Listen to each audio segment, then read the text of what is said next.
The year 2008 etched itself into history. It was a time of profound economic upheaval. Global financial markets, once seen as bastions of stability, began to crumble. Giant banking institutions, names synonymous with financial power, teetered on the brink of collapse. Lehman Brothers, a colossal investment bank, filed for bankruptcy in September of that year. This event sent shockwaves rippling through the interconnected global economy. Fear became the dominant currency. People watched their savings, their investments, and their sense of security evaporate almost overnight. The system they had trusted implicitly was failing them, spectacularly and publicly. It was a harsh awakening for millions around the world, a stark lesson in systemic risk. The impact was not confined to Wall Street trading floors or banking boardrooms. It spread like a contagion, affecting ordinary people on Main Street in countless countries. Families lost their homes to foreclosure. Jobs that had seemed secure vanished, leaving individuals and communities struggling. The intricate web of global finance meant that problems in one corner of the world could quickly escalate into a worldwide crisis. The promise of prosperity, built on complex financial instruments and layers of debt, proved to be incredibly fragile. Governments scrambled to intervene, injecting massive sums of taxpayer money into failing banks. These bailouts were controversial, raising questions about fairness and accountability, and further eroding public trust. A deep sense of helplessness permeated society.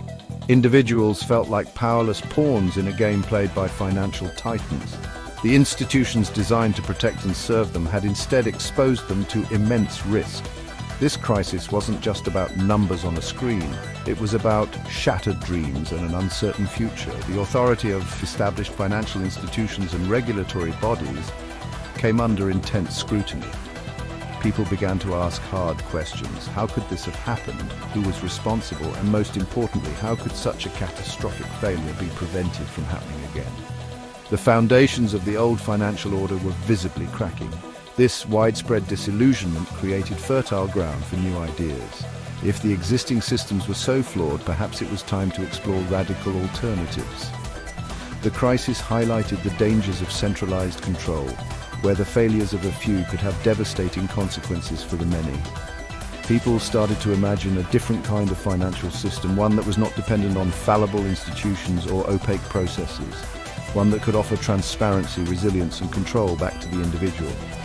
The search was on for a system built on different principles, a system that could operate outside the traditional frameworks that had so clearly failed. This yearning set the stage for something entirely new. The financial meltdown of 2008 was more than just an economic event, it was a catalyst. It directly fueled the urgency for a financial system that operated beyond the reach of governments and traditional banks. The sight of massive bailouts where public money was used to rescue the very institutions that caused the crisis left a bitter taste. Many felt that the system was rigged, designed to protect the powerful at the expense of the ordinary citizen. This deep-seated anger and distrust became a powerful motivator. It sparked a desire for financial self-sovereignty. People wanted tools that would allow them to control their own money without needing permission from any central authority. Out of this climate of skepticism, the idea of a peer-to-peer electronic cash system began to crystallize. Imagine sending money directly to another person, anywhere in the world, without a bank or payment processor in between. This was the revolutionary concept. It promised to cut out the intermediaries, the gatekeepers who charged fees and could block transactions. It envisioned a system where trust was not placed in institutions, but in mathematics and open-source code. Such a system could offer lower transaction costs, faster settlement times, and greater privacy. It was a bold vision, challenging the very foundations upon which traditional finance was built. It was a call for a financial system owned by its users. Into this environment, an unknown person or group using the pseudonym Satoshi Nakamoto emerged. In late 2008, Satoshi began to share a proposal. Nobody knew who Satoshi was. There were no credentials, no institutional backing, no public persona, just a name, an email address, and a brilliant idea. This anonymity was in itself a statement. It suggested that the idea should stand on its own merit, not on the reputation of its creator. Satoshi proposed a solution to to a long-standing problem in computer science: how to create digital money that couldn't be copied or spent twice without a central authority to verify transactions. This was the digital equivalent of alchemy. The core problem Satoshi tackled was the double spending problem. With physical cash, this isn't an issue. Once you give someone a coin, you no longer have it. But with digital information, copying is easy. How could you ensure that a digital coin once spent couldn't be spent again by the same person? Previous attempts at digital cash usually relied on a trusted third party. Satoshi's innovation was to solve this problem in a decentralized way. The solution involved a clever combination of cryptography, a distributed ledger called a blockchain, and a consensus mechanism called proof of work. It was about building trust through transparent, verifiable computation, rather than through fallible human institutions. On October 31st, 2008, a pivotal moment occurred, largely unnoticed by the wider world. Satoshi Nakamoto published a 9-page document. It was titled Bitcoin, a peer-to-peer electronic cash system. This white paper was posted to a cryptography mailing list. This list was a small community of academics, developers, and activists interested in cryptography and privacy-enhancing technologies. The paper was concise, elegant, and revolutionary. It laid out the technical specifications for Bitcoin. It described a system that allowed online payments to be sent directly from one party to another without going through a financial institution. It was a blueprint for a new kind of money. The genius of Satoshi's proposal lay not in inventing entirely new technologies. Instead, it was in the masterful combination of existing, well-understood concepts: public key cryptography, cryptographic hash functions, digital signatures, peer-to-peer networking, and a novel consensus algorithm called proof of work were all woven together. This synergy created something entirely new: a trustless, decentralized digital currency. The white paper meticulously detailed how transactions would be broadcast, validated by a network of nodes, and immutably recorded on a public ledger, the blockchain. It was a system designed to be transparent and resistant to censorship or control by any single entity. The initial reception to the white paper was muted. Many on the cryptography mailing list were skeptical. They had seen numerous attempts at creating digital cash before, and most had failed. However, a few recognized the brilliance and potential of Satoshi's design. Figures like Hal Finney, a renowned cryptographer and cypherpunk, engaged with Satoshi, asking probing questions and offering suggestions. Over time, as people delved deeper into the mechanics described in the paper, interest grew. The white paper was not just a theoretical exercise, it was a practical guide to building a working system. It provided the intellectual foundation for what would become a multi-trillion-dollar ecosystem.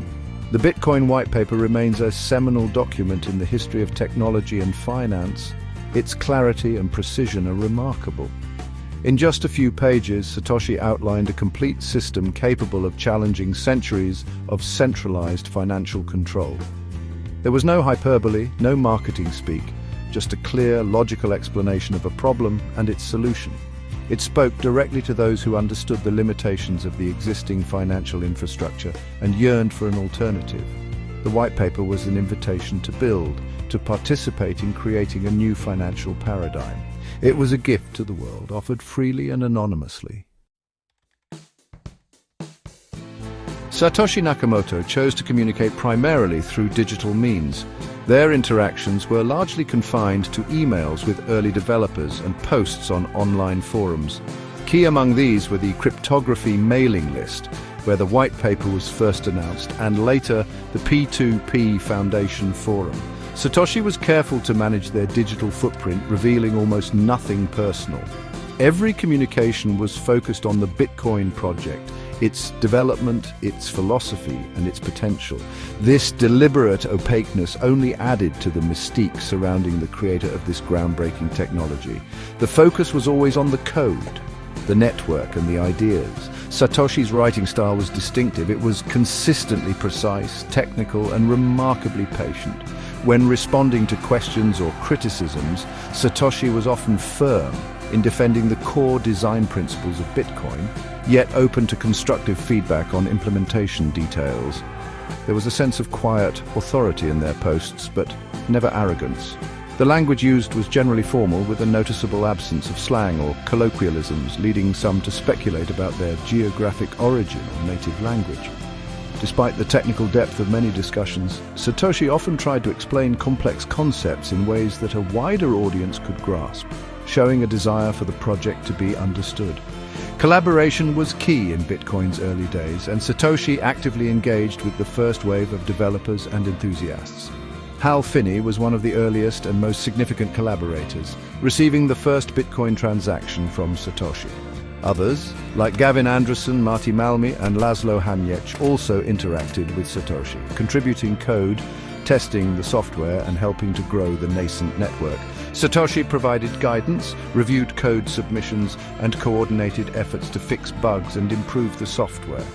This collaborative phase was crucial for getting Bitcoin off the ground, transforming it from a white paper concept into a functioning reality. Throughout all these interactions, Satoshi made a conscious and consistent effort to remain anonymous. This anonymity was not just a personal preference, it was arguably a strategic choice for the project itself. By remaining unknown, Satoshi prevented Bitcoin from having a central leader or a single point of failure.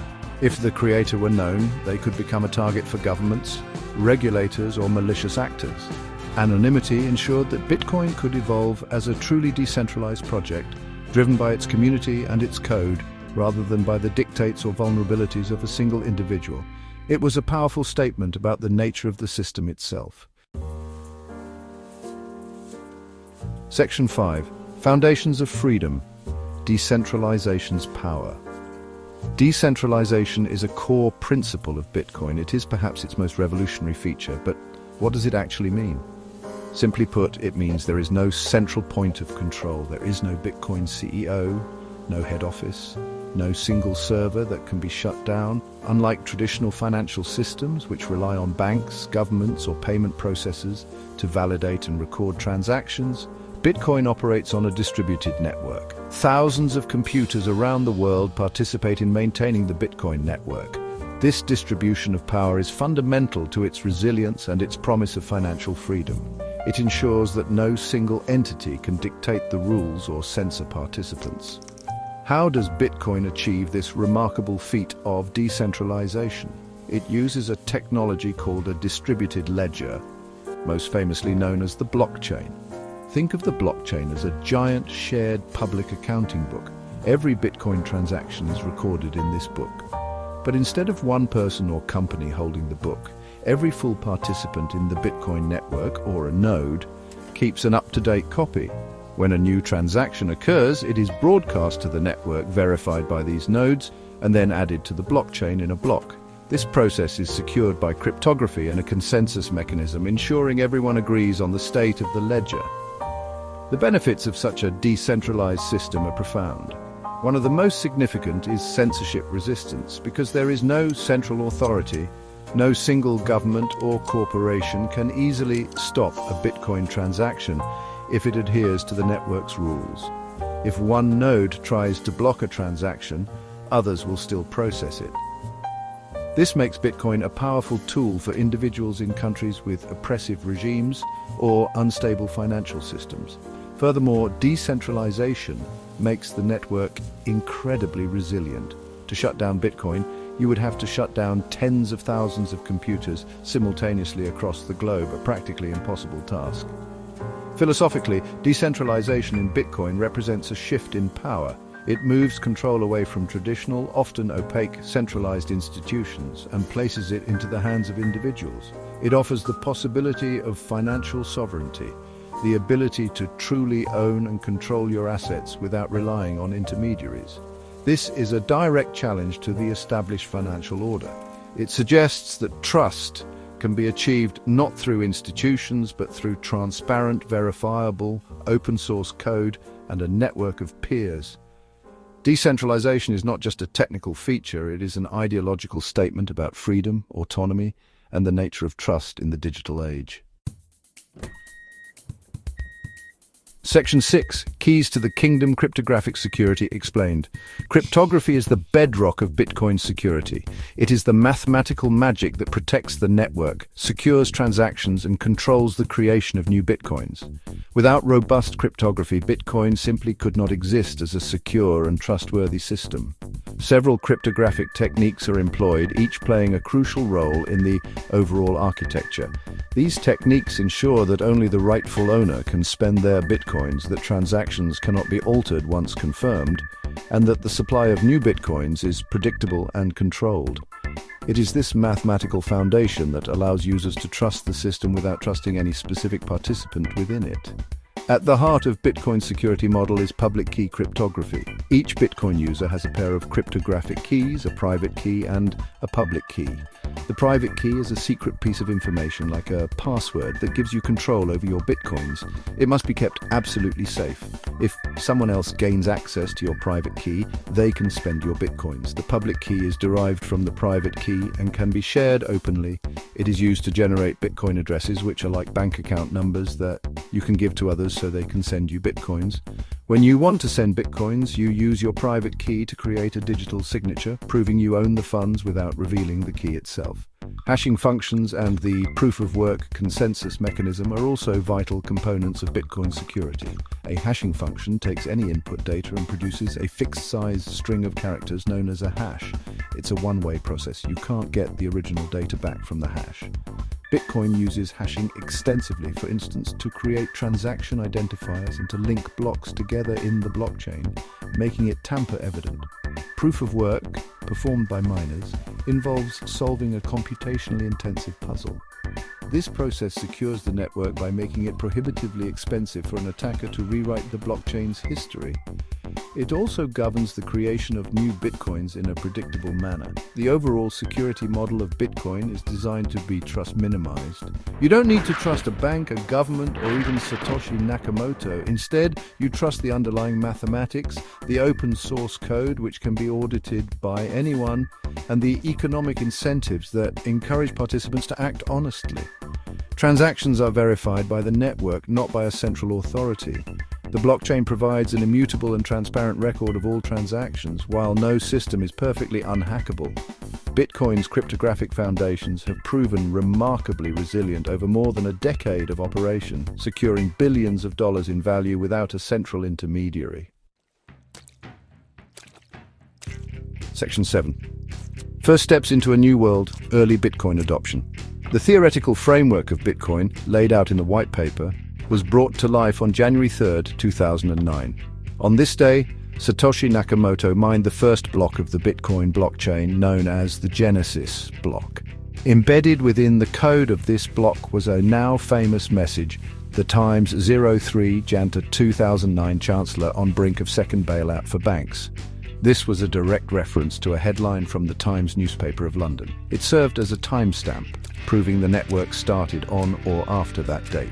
More profoundly, it was a political statement, forever linking Bitcoin's origin to the failures of the traditional banking system that Satoshi sought to circumvent. Just a few days later, on January 12, 2009, the first ever Bitcoin transaction took place. Satoshi Nakamoto sent 10 Bitcoins to Hal Finney. Finney, a prominent cryptographer and an early supporter of the Bitcoin concept, had downloaded the Bitcoin software and started running a node. This transaction was a landmark moment. It demonstrated that Bitcoin was not just a theoretical construct, but a functioning peer-to-peer electronic cash system. In these very early days, Bitcoin had no monetary value. It was an experiment nurtured by a small group of cypherpunks, programmers, and hobbyists who were intrigued by its potential and willing to dedicate their computing power to mining new coins and securing the network. One of the most iconic milestones in Bitcoin's early adoption occurred on May 22, 2010. This day is now celebrated annually as Bitcoin Pizza Day. Programmer Laszlo Haniec famously paid 10,000 Bitcoins for 2 Papa John's pizzas. At the time, those Bitcoins were worth very little in dollar terms, perhaps around $41. This transaction was significant because it was one of the first documented instances of Bitcoin being used to purchase a real-world good. In hindsight, those 10,000 bitcoins would become worth hundreds of millions of dollars, making it the most expensive pizza purchase in history. It highlighted the speculative nature of Bitcoin, but also its potential as a medium of exchange. The growth of the Bitcoin network in its initial years was slow but steady. The community was small and tight-knit. Early adopters were primarily driven by ideological alignment with Bitcoin's principles of decentralization and financial sovereignty, or by sheer technical curiosity. The first Bitcoin exchanges began to emerge, allowing people to buy and sell Bitcoins for traditional currencies, most notably Mt. Gox in 2010. This provided a crucial bridge between the nascent Bitcoin economy and the established financial world. However, these early days were also fraught with challenges, including software bugs, security vulnerabilities in early services, and a general lack of public awareness or understanding about what Bitcoin truly was. Section 8. The Vanishing Act. Satoshi's silent departure. Satoshi Nakamoto's involvement with the Bitcoin project was intense but relatively short-lived. By mid-2010, as Bitcoin started to gain a little more traction and attract more developers, Satoshi began to gradually withdraw from public view and day-to-day development. They started handing over key responsibilities to other trusted members of the growing community. Gavin Andresen, an early and prolific contributor, became one of the lead developers, taking over the reins of the Bitcoin Core software repository from Satoshi. This transition was managed quietly, without fanfare, consistent with Satoshi's understated approach. The last known public communications from Satoshi Nakamoto occurred in late 2010 and early 2011. In a final forum post on bitcointalk.org in December 2010, Satoshi mentioned some minor details about the latest software version. Their last confirmed private email to a developer was in April 2011. In one of these final communications, Satoshi reportedly stated, "I've moved on to other things," and just like that, the enigmatic creator of Bitcoin disappeared from the digital stage. No farewell message, no grand pronouncements, just a quiet exit, leaving the project in the hands of the community they had helped to foster. The reasons behind Satoshi's decision to disappear remain a subject of intense speculation. Perhaps they believed that their continued presence would hinder Bitcoin's path towards true decentralization, making them a central point of influence or attack. By vanishing, Satoshi forced the project to stand on its own. Another theory suggests a desire to avoid unwanted attention from governments or regulatory bodies, especially as Bitcoin started to gain notoriety. Personal reasons, of course, cannot be discounted. Whatever the true motivations, the decision was made, and Satoshi has not verifiably resurfaced since, despite numerous individuals later claiming to be them. The impact of Satoshi's disappearance was profound. Initially, it may have caused some uncertainty within the small Bitcoin community. However, in the long run, it arguably strengthened the project. It reinforced the idea that Bitcoin was not dependent on any single leader or founder. It became a truly ownerless, leaderless system governed by its protocol and the consensus of its participants. Satoshi's departure left a void, but also created an opportunity for a diverse group of developers and advocates to step up and guide Bitcoin's evolution. The mystery of their identity and their silent exit became an integral part of Bitcoin's enduring narrative and its mystique. Section 9. Echoes of Anonymity, the Enduring Legacy. Satoshi. Nakamoto's anonymity is not merely a curious footnote in Bitcoin's history. It has become one of its defining characteristics. It's often seen as a feature, not a bug. By remaining a faceless enigma, Satoshi prevented the development of a cult of personality around a single founder, which could have centralized influence or created a single point of failure for the project. The focus remained on the technology, the code, and the principles of decentralization, rather than on an individual leader. This anonymity allowed Bitcoin to evolve organically, driven by a diverse global community, free from the biases or potential control of its creator. The persistent mystery surrounding Satoshi's true identity continues to fuel fascination, debate, and countless investigations. Was Satoshi an individual or a group? What was their background? Why did they choose to disappear so completely? Numerous candidates have been proposed, and several individuals have even claimed to be Satoshi, though none have provided definitive proof, such as moving early mined bitcoins. Ultimately, for the functioning of the Bitcoin network itself, the identity of its creator is largely irrelevant. The system operates based on its open-source code and mathematical principles, not on the authority or continued involvement of its founder. Bitcoin's continued development and growth in the years following Satoshi's departure are a testament to the robustness of its design and the strength of its open-source community. Without a central leader to dictate its path, Bitcoin has evolved through a process of consensus among developers, miners, users, and businesses. This decentralized governance model, while sometimes contentious and slow, has proven resilient. It demonstrates the power of open collaboration and the ability of a distributed network to maintain and improve itself. Satoshi provided the spark, the initial blueprint, but the fire has been kept alive and fanned by countless others who believe in its potential. The enduring impact of Satoshi Nakamoto's creation extends far beyond Bitcoin itself. It sparked a revolution, giving birth to the entire cryptocurrency industry and the broader field of blockchain technology. Thousands of other digital assets and decentralized applications have been inspired by Bitcoin's pioneering example. Satoshi's vision of a peer-to-peer electronic cash system offered a glimpse of a more open, transparent, and equitable financial future. Their anonymity, their technical brilliance, and their selfless gift of Bitcoin to the world have created a lasting legacy. It is a legacy that continues to inspire innovation and challenge conventional thinking about money, trust, and power in the 21st century and beyond.